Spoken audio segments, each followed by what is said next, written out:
Stock market, explained simply. Have you ever wondered what the stock market is? It's actually quite simple. It's just a place where people buy and sell pieces of companies. Imagine a company is like a big pizza.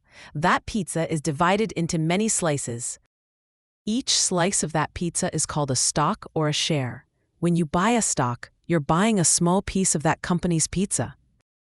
If the company does well and makes lots of money, your slice of the pizza becomes more valuable. You can then sell it for a higher price.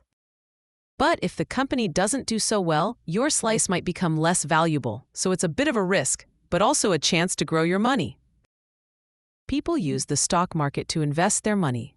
They hope to grow their wealth over time. Sometimes companies even give a little extra money called dividends to the people who own their stocks. It's like getting a little extra topping on your pizza.